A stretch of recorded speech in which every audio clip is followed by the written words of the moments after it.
guys, welcome back to Chapter in Ash. I am Ash. You are here and I am thrilled because today we're going to take a break from the most disturbing books of all time and the creepy, dark, twisted children's books, the last two entries here on the channel. And we're going to actually talk about books that really did change my life. Now, I have taken a look at my Audible account, my bookshelf, and I recognize that self-help is by far and away my most read genre out there. I've read hundreds and hundreds of self-help books. I really went through phases in my life where I just binge self-help because I'm a searcher. I always want to optimize everything in my life, including, first and foremost, myself, right? I always want to be the best version of myself that I can be. I think that's, my North Star, right? So to speak, in my life.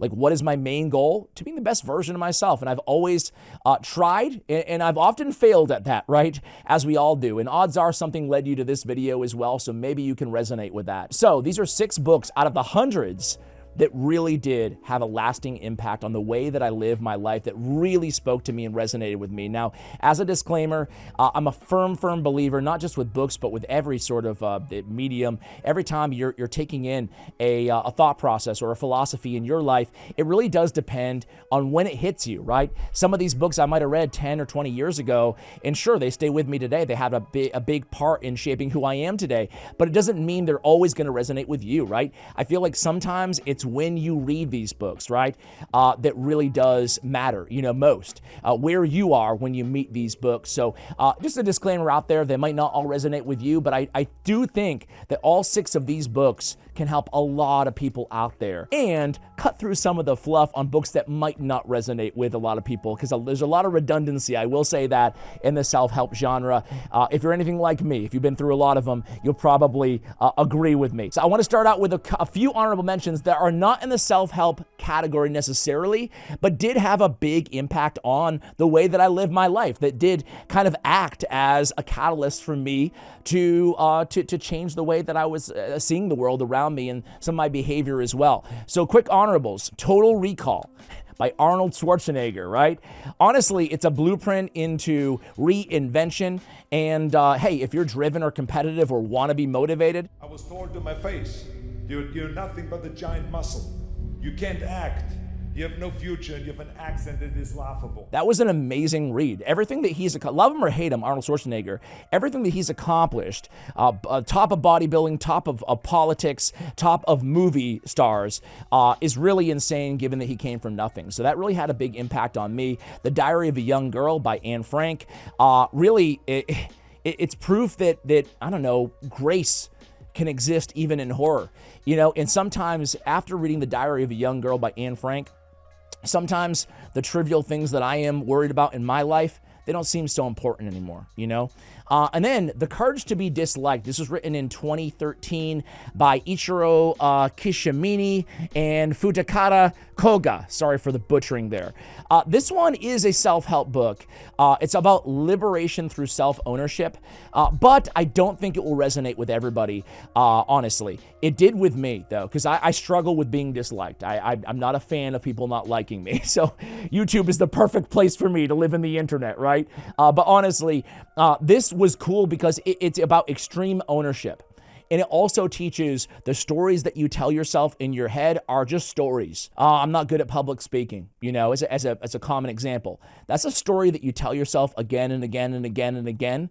And it's not true. It's true because you think it. That one, I know there's a lot of negative reviews about it, but it hit me at the right time, and I enjoyed it. All right, the official 6 now, starting with number 6. Can't Hurt Me by David Goggins, written in 2018, excuse me. So this one, man, I really resonate with the intensity, right? The need to push limits. I'm all about pushing limits, This last 30 miles of this race is when I realized a human being is not so human anymore. But I used to confuse exhaustion, right, with effort. Now, Goggins stripped the illusions bare in this book, and I really, really love it. It made me realize that suffering isn't punishment. Oh, no, quite the contrary, right? Nothing changes until you experience weakness and, I guess, punishment. Friction is a better word, not punishment, right? So this taught me that, sure, dopamine spikes, you experience immediate gratification,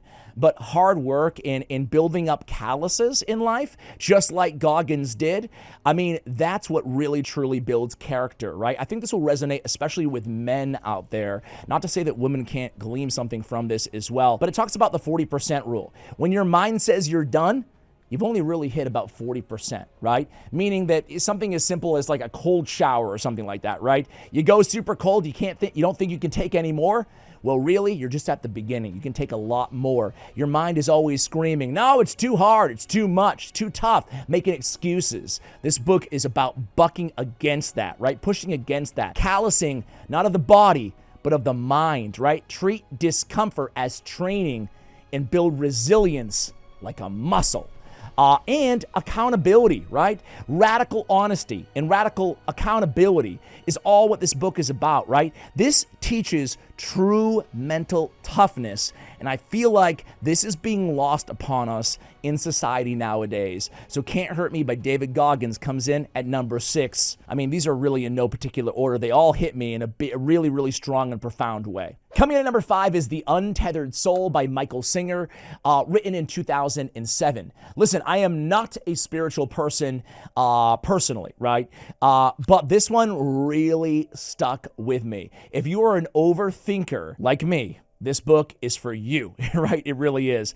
I am a notorious overthinker. I hate to admit it here on YouTube, but I am an over-worrier. If my mind can find anything to worry about, it's going to worry about it. And then once that worry is abated, I'll find something else immediately. My brain scurries to the next thing to worry about, right? This book helped me more in that regard than any other book I've ever read, right? You are not your thoughts. You're just the awareness behind them, right? You know that inner voice? If you don't know it, say, hi, me. That voice, but don't say it out loud. That voice in your head, that's your inner voice, right? Observe it, but don't obey it. That's what this book teaches, right? Freedom begins when you stop engaging all the time with the inner voice. My inner voice is the worst inner voice, man. I would trade with you in a second. My inner voice is constantly telling me to worry about stuff, right? And my voice, my inner voice, it fixates on the 1% worst case scenario, and it just freaking lives there. That's what my voice does. So let go and don't manage, right? This is what this book is about, right? Pain is energy passing through you, but not something to fix. Something just let go of, right? Let go of. Choose openness over avoidance is what this book is all about. The heart expands when you stop defending it, right? Now, there's a thorn story in this book about we structure our entire lives around avoiding the discomfort rather than just removing the source, right? It's about the cleanest metaphor that I've heard in a long time, right? And for me, I've built empires to outrun discomfort in my life, right? And I think we all naturally gravitate towards that, right? And that means success, achievement, distraction is the biggest one, especially in today's day and age.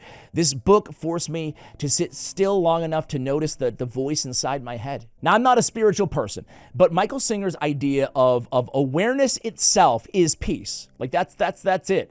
Just being aware of your thoughts, right? And it may be a little bit of a Buddhist undertone to this, or at least maybe some Eastern spiritualism in this book. And it did resonate with me as someone who's pretty agnostic otherwise, right? But it was like learning a new sense for me. And it changes the way that I handled stress and grief and loss. Again, taking that little voice that's always like, Ash, the worst is going to happen, and made me just sit with that and understand that it's going to be okay and focus on what I actually can control and ignore that voice a little bit more often inside my head. That's Untethered Soul at number 5. Coming in at number 4 is The Happiness Hypothesis by Jonathan Haidt. This is written in 2006, and I read it right after it was released. And honestly, this one stuck with me. It really borrows some of The Untethered Soul and some of Can't Hurt Me by David Goggins, and it combines them. What I'm trying to say is this talks about how to calm the mind, right? And and that inner chatter, just like the untethered soul. But it does it takes an approach of mostly science-based. He mentions and cites a lot of studies in this book all about happiness all throughout the world, right? So for those who are maybe rational thinkers, maybe overthinkers, this might be the book for you, especially if you're looking for more kind of science-based context, right, to your self-help, I would say, right? This uses the rider and the elephant metaphor, right? Reason guides, but emotion drives, right? And lasting change means that you have to align both your emotional and your reason or rational brain. And this book gives you strategies on how to do just that, right? Adversity builds strength. A lot of that, just like Goggins, is touched on in this book as well, maybe just from a different way. This book focuses more on relationships and about how happiness really comes from connection between people, but purpose as well. Not just human connection, but purpose connection, right? We love the journey as human beings more than we do the instant gratification of when we hit the goal. That doesn't lead to lasting happiness. This book talks about how people who win the lottery or people who become paralyzed, more often than not, after a certain amount of time progresses, about a year or whatever it may be, they actually divert back to a common level of happiness. Isn't that wild? So you could have something really awful happen in your life or really amazing happen in your life, and usually after an amount of time, when you get used to it, you go right back to the same baseline happiness, right? Which is crazy, and it really debunks a lot of things that we think are going to make us happy or make us unhappy. My last thing that I loved about a happiness hypothesis, it talks a lot about relationships.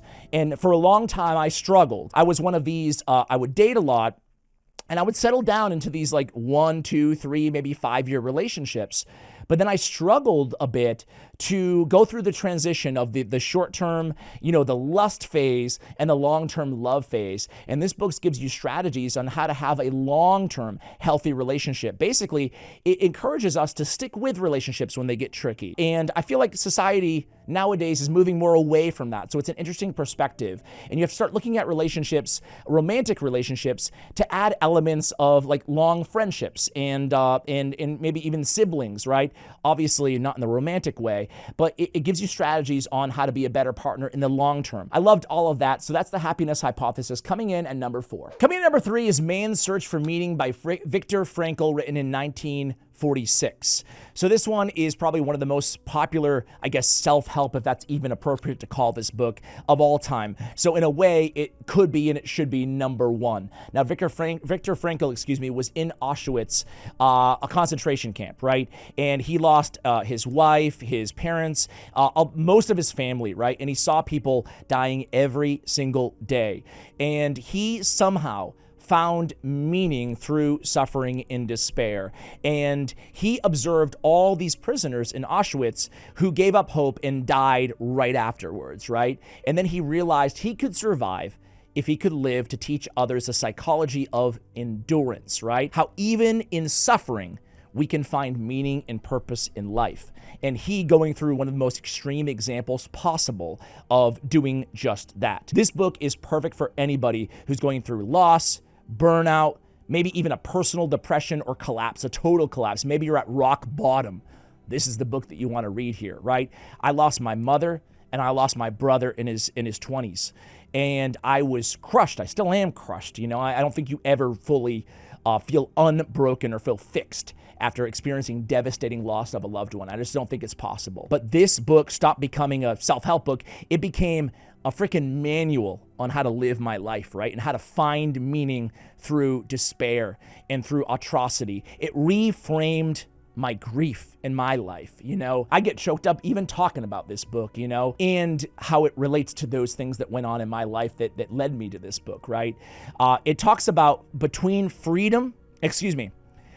stimulus and response lies our power to choose.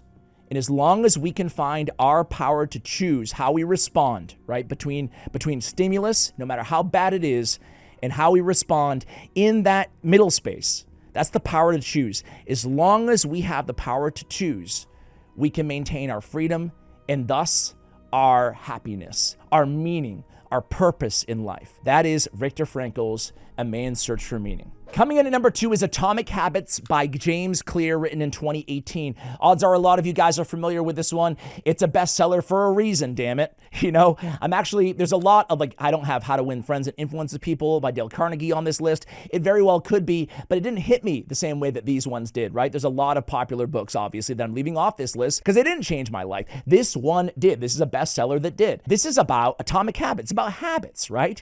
It's about habits. And basically, it's someone weird like me, right? Intense, obsessed, big arcs, big swings, right? This book rewired me in a way, right? It taught me to stop spiraling out of control or towards perfection and start constructing my identity through small, meaningful repetition, aka a habit, and thus turning those habits in time into ritual, right? It's the bridge between vision and execution, right? And it's probably one of the single most transformative books that I've ever ended up reading in my life. It's like if you can do small, little things, and I think that's one of the things this book teaches, right? It's that a lot of people, when they choose new habits to form, new little things to do, they aim too high. Aim lower. Be realistic. Life is truly a bunch of little things that we do all the time, right? Brush your teeth 2 times a day and floss, once a day, right? I slacked on flossing. I would floss once a month, right? But I instilled all these little tiny habits, and they have a really weird way of building one off of another. When you just keep adding good little tiny good habits throughout your days, next thing you know, you're just a happier, more well-rounded, healthier person. It's nuts, but you start really, really small, right? Small wins compound. It's like the stock market, man. It really is. Micro actions done daily create exponential growth through time. It's system over goals, right? Goals give direction, but system is what is the catalyst for progress, right? An environment is the invisible hand, according to Atomic Habits. Basically, design your surroundings so that good habits can occur by default, right? So this book not only just teaches you what I just told you, but it teaches you how to design an environment that is suitable to build all of these good habits. That way you can have the compound dividends and the yield, which is a happier, healthier person at the end of the day. Atomic Habits by James Clear, highly recommended. And number 1 is 4,000 Weeks, Time Management for Mortals by Oliver Burkeman, written in 2021. This is my most recent read on the list, so it's, stuck with me most recently as well. I put this in my top 10 books of all time. And again, it's when I read it. And this one, the reason I liked it so much is, Time Management for Mortals. I don't love the title of this one. 4,000 Weeks is roughly how long we live, by the way, right? But this one, it flipped everything on its head. I've always been obsessed with productivity. I built systems to buy myself more time, and it's all about buying a little bit more time, companies and dashboards and automation everywhere. And I've always felt yet that I still am not doing enough every single day of my life, right? Every day I feel like I could be doing more, I should be doing more, I want to do this, I want to do that, and yet I'm always trying to optimize and just fit more into a day, right? And this book I thought would give me tips at how to be more efficient with my time, even more than I was. But no. This book was quite the opposite. This book was about focus on the one thing that you are doing, and you'll never get it all done. That's all an illusion, right?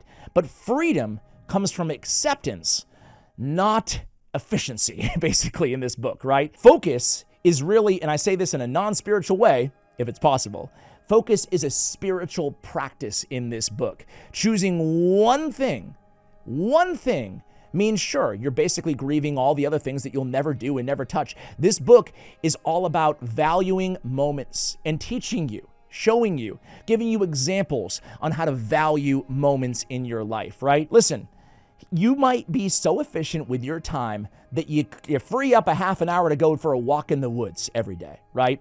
But then when you're so busy and you're so all about efficiency, odds are when you're on the damn walk in the woods, you might be popping an Audible book or popping an edible or doing something else, right? Either way, or you might be stressing about the phone call that you have to make, the day that you're going to have tomorrow, the wedding that you have to go to that you don't want to in a week from now, right? Whatever it may be, your mind's going to be racing because your whole ethos is about productivity and efficiency and not doing enough. But this book really rewinds everything, and it teaches us how precious time is. Now, I realize that as I'm saying all of this, I'm really not doing this book justice at all, right? It's one of those that you just have to read, especially if you're an ambitious perfectionist.